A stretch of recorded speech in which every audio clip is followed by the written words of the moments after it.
techniques, latest techniques, laser techniques, and then hybrid techniques, which you can combine with laser to give the better results. In my personal perspective, which I am doing surgeries, initially when I started, I was doing only silent. Only I was doing directly fistula surgery with the laser.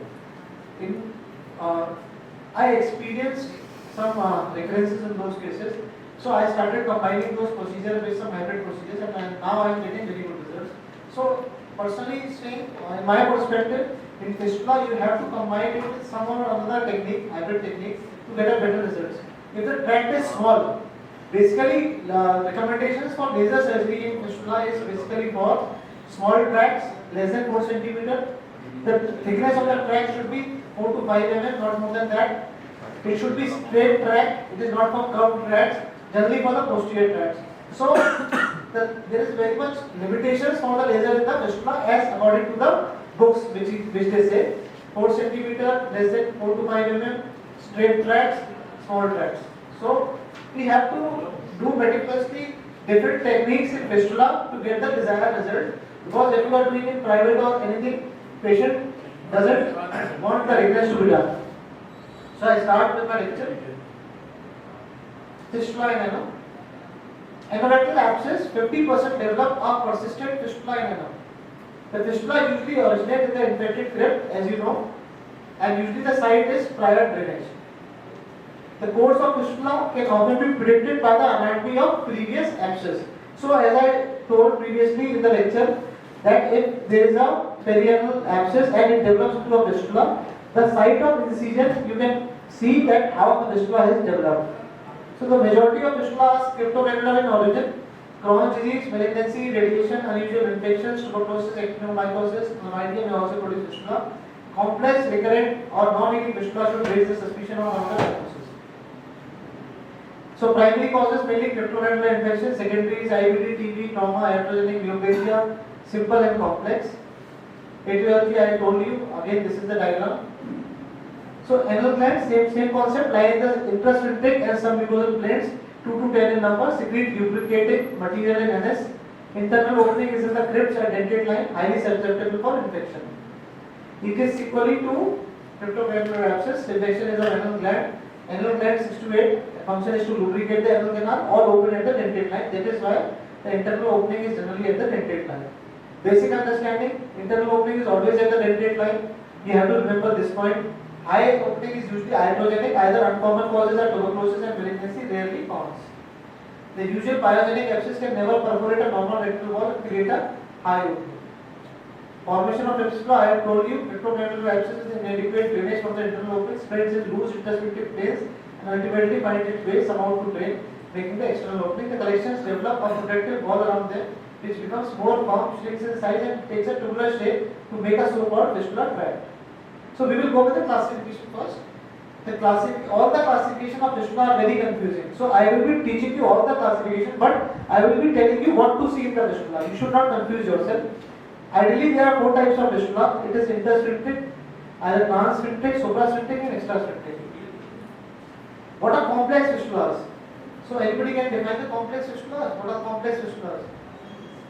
Sir, complex fistulas. Which are the simple ones? Which are the complex? What are the complex fistulas? They have transsphincteric and suprasphincteric. The definition of complex fistula, you should read the next slide very carefully, because when the patient comes to you, you have to see in the patient many things. Because a fistula patient is very demanding. Many of the surgeons don't do fistula. So whenever a fistula patient comes to you, you have to examine him very carefully, and many things you have to find out in the first instance. So first thing which we have to find it out is it is a simple fistula or a complex fistula.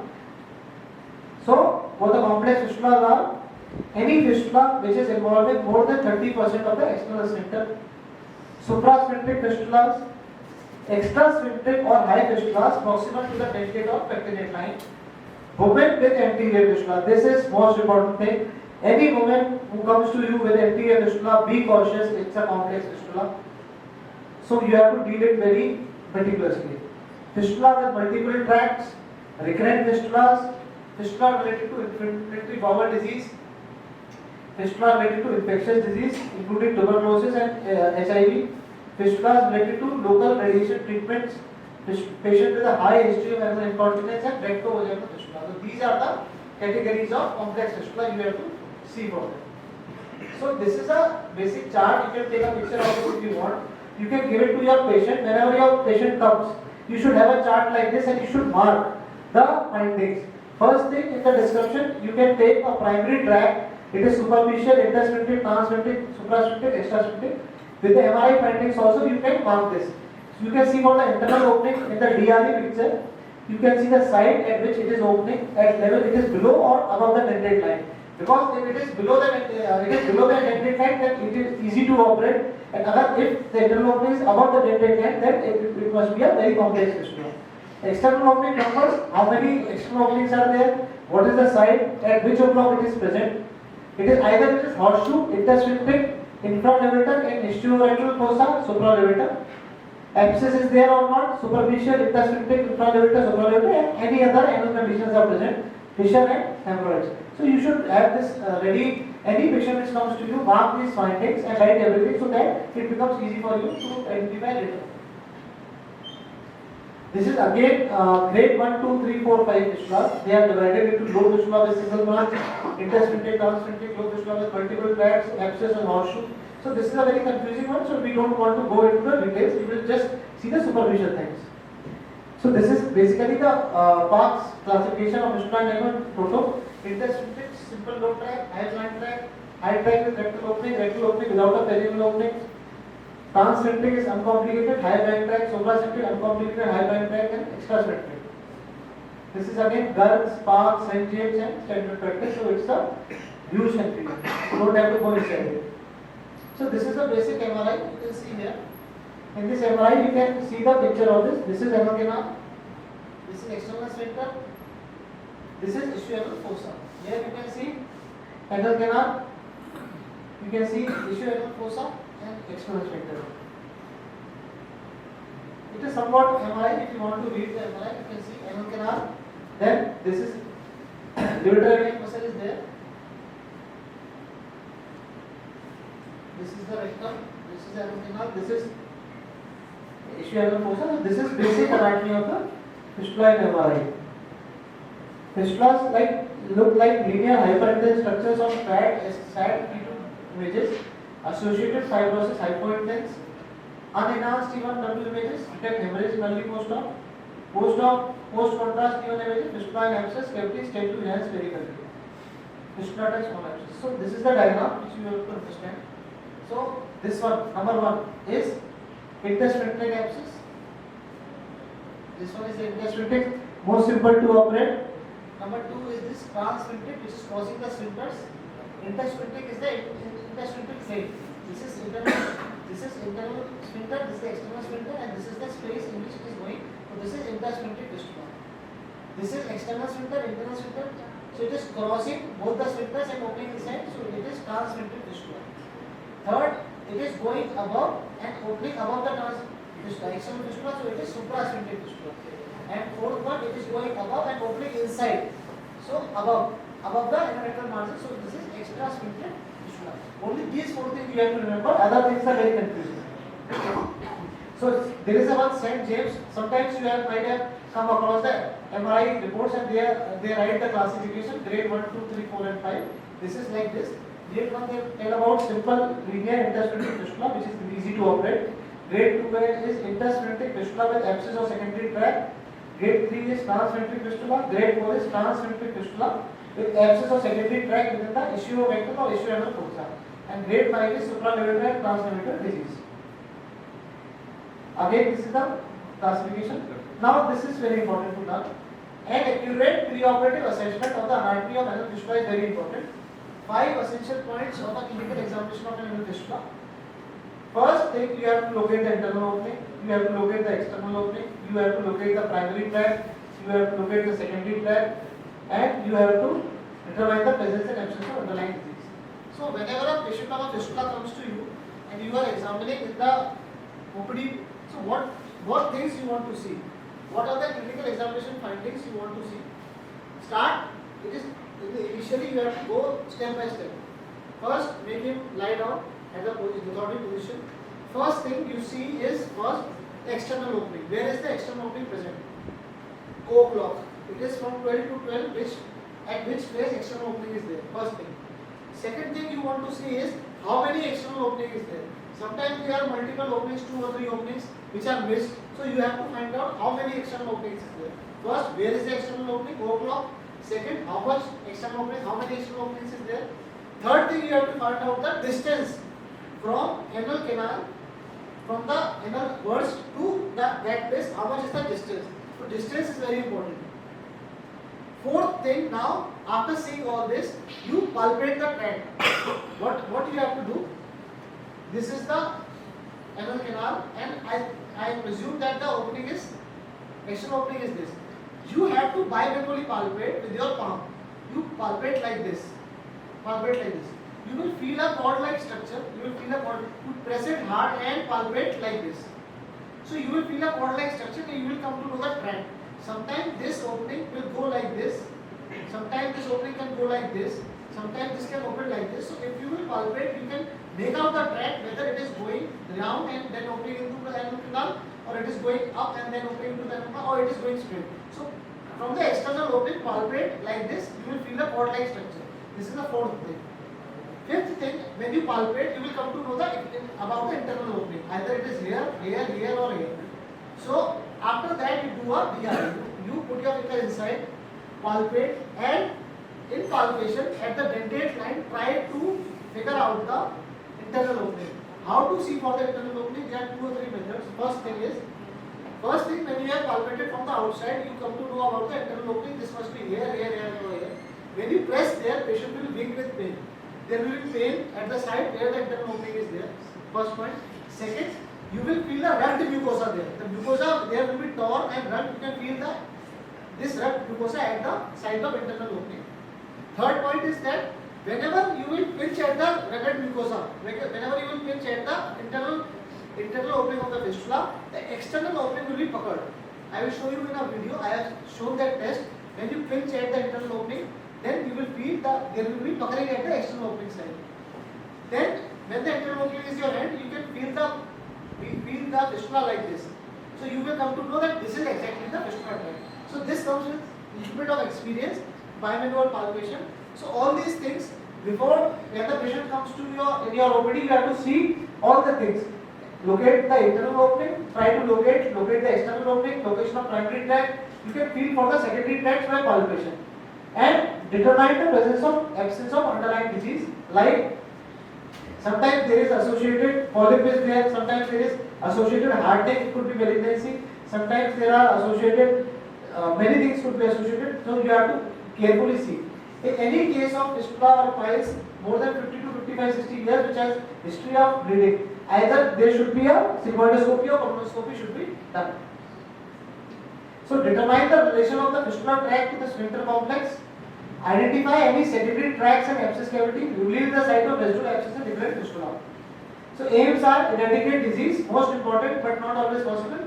Preservation of continence, benign condition, not life-threatening, quality of life, never worse than before. Locate the tract and abscess, laying open abscess and secondary tract, adequate drainage, kit of insertion. Opening the tracts, internal and external, single breast, multiple, extension or shoe. High or low. Exclude coexisting disease. Again, general principles I have told you: obliterate the internal opening, good local sepsis control, sphincter should be safe, less than 30% sphincter you can cut, greater than 30%, safer to use it on, biopsy should be done. These are the sphincter screening techniques: fibrin glue, collagen plug, mucosal dermal, advancement plug, warp, lift, bilac, slop and tropics. Again, lift, coring, seton, ASP, advancement plug, warp, dystrophy, specific laser. So I will very short tell you about these few things. What is fibrin glue and fistula plug? It is a mixture of fibrinogen, bromine and calcium ions.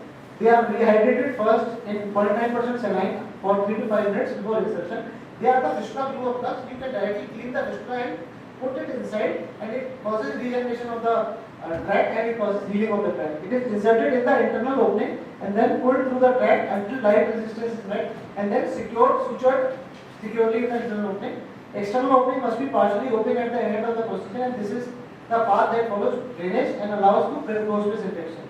Most common cause of failure is it gets dislodged. Fistula plug, based on the fact that internal organ fistula plug is closed, biological plugs are designed from lipopized, porcine, small intestinal submucosa. It acts as strong scaffold for growth of fibroblasts and promotes the growth of native tissues.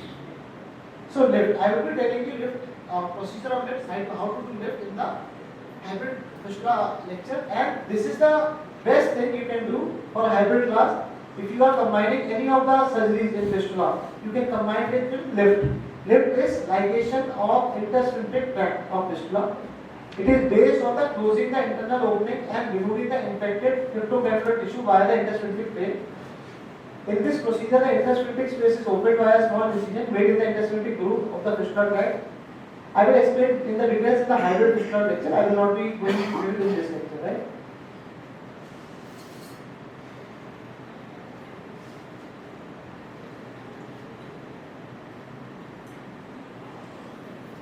One thing is over the scope proctology device clip. OTSC proctology device is a system of elastic Nitinol alloy closure clip and is used to close the fistula tract from inside by placing the device on the internal opening of fistula. It was first applied an experience of GI endoscopy. It has done. This clip has been applied to close the internal opening. FIPS, even though fistulotomy is still the preferred technique for simple anal fistula, high incontinence rate and keyboard deformity are the two main drawbacks of the traditional fistulotomy. So Prakash et al. Proposed an immediate sphincter repair technique to improve fistulotomy, namely FIPS. In FIPS, we do a fistulotomy with a primary repair of the sphincters. So it decreases the recurrence after surgery. Photodynamic therapy is there. There are three other procedures called perfect, propus and tepsia. Perfect is proximal superficial cauterization, emptying regularly fistula tracts and curettage of tracts. For high complex anal fistula treatment of proposed, the key of this technique is to cauterize the mucous surfaces located around the internal opening of the fistula and to preserve the tract. Propus is, I told you, transanal opening of intersphincteric tract, and tepsia is tunnel-like fistulectomy plus draining ceton combined with incision of internal opening of anal fistula also has been proposed. So this I have, propus I have discussed with you, internal opening of intersphincteric space. In this sepsis tract, the intersphincteric space is like a small abscess in a closed space. Sepsis in intersphincteric space plays a pivotal role. Sepsis in intersphincteric need to be drained and the space kept open so that it deals with secondary infection. This is done by transanal opening of intersphincteric space. It is very simple and new procedure and high complex fistula. We only drain it from inside. We remove the internal opening complex and try to drain the fistula from inside. This is the incision for this. We are draining it inside the. This is the intersphincteric abscess and we are draining from inside. All the pus will be coming from inside. No external drainage. Then there are modified cetons which we can use. Ceton based fistula therapy is there. Cutting ceton, non-cutting ceton, comfort drain, super ceton. Many things are there. Now biochemical cetons are there. Tissue engineering assisted ceton therapy has also come. Stem cells have also come. New on the horizon is adipose tissue derived stem cells. Local adipose tissue is used. Suppress inflammation, promote the growth of local tissue, curettage of the tract, close the internal opening, instill the stem cells and seal with glue. So we come to the main topic, laser in the management of fistula in anal, which is called PHYLAC. PHYLAC is laser fistula closure, and it has many. Now hybrid techniques are also there. Okay. So we will first we will discuss about the PHYLAC, fistula laser closure or LAF, laser ablation of fistula tract. The shrinkage of fistula tract caused by laser depends on the wavelength and amount of energy of the laser beam delivered within the tract. It is reasonable to consider the closure of the internal orifice in case of wide orifice. So the settings are: machine used is 1470 nanometer, radial fiber is used which is 400 to 600 micron, laser energy is at 360 degrees, 10 watt energy is used, limited radial penetration 2 to 3 meters beyond the fistula tract, no chances of muscle injury. So how we calculate the energy? 1 millimeter per second, 1 millimeter, 1 joule per millimeter per second. So 1 watt for a 1 centimeter fistula, 100 watt energy is needed. For a 4 centimeter fistula, 400 watt energy is needed. How we do it? First, First we identify the internal opening. We widen the external opening using electrocautery. Through the external opening we put the hydrogen peroxide, NS saline and clean it thoroughly. We see the visualization of the bubbling and internal opening after inserting half the microscope. Always remember that irrespective of number of external opening, there is invariably single internal opening at the dentate line. तो fundamentally जैसे हम open fistula में करते हैं, पहले बाहर से में टाई या H2O डाल के पूरा ट्रैक को डिलिनेट करना है. We have to see the internal opening completely हमने उसे साफ कर दिया. उसके बाद हाफ कट प्रोक्टोस्कोप हमने डाला. जब when we have identified the internal opening, we will totally curate the track, curate and clean the track. After curating and cleaning, we can send the first culture to sensitivity, clean the whole track with H2O2 butadiene monoxide completely. After curating completely, take a fiber, radial fiber, 360 degree fiber, from external opening up to the internal opening. You insert the fiber inside. I will show the video also. You take the fiber from the external opening to the internal opening and see for the opening of the fiber inside the anal canal. Now, what we have to do? We have to keep the fiber at the end of internal opening here and start giving the energy. The dosage is 10 watt, continuous mode, 10 watt per millimeter. So, for say, you are holding the fiber like this and you are in the continuous mode at the 10 watt energy you are delivering, you are withdrawing your fiber 1 millimeter per second. 1 millimeter per second you are giving energy and withdrawing. So, it delivers energy 10 watt per millimeter. So, if a fistula is 1 centimeter, then 100 joules will be given. If it is 4 centimeter, then 400 watts will be given. So fundamentally, how much is the length depends upon. So you have to give the energy accordingly. Now the important questions come about what about the internal opening. So once you have cleaned the fistula, opened the fistula, everything you have done the laser part. After cleaning, you have put the laser fiber and you have delivered the energy. Again you have to curate the fistula again. I do what? Again curate the fistula, again clean it, again do the laser, and again after doing the laser, again clean and debride the part so that it becomes completely clean and the black debris is removed for healing. Now how to tackle with the internal opening? So this is the main question in the fistula. There are many methods of closing. I will go one by one. This is the simple method. What we are doing is, where is the internal opening? Excise the internal opening with the anal glands. In the intrasymphytic space, go inside 0.5 centimeter above the internal opening, excise the internal opening and completely remove it. After removing the complete internal opening complex along with the glands, now take a Bicryl 2.0 and we close the internal opening from inside. The opening is closed inside parallel to the dentate line. It is never closed perpendicular to the dentate line. It is always closed like this as we take whole suture in the same direction. We close the internal opening from inside the anal canal.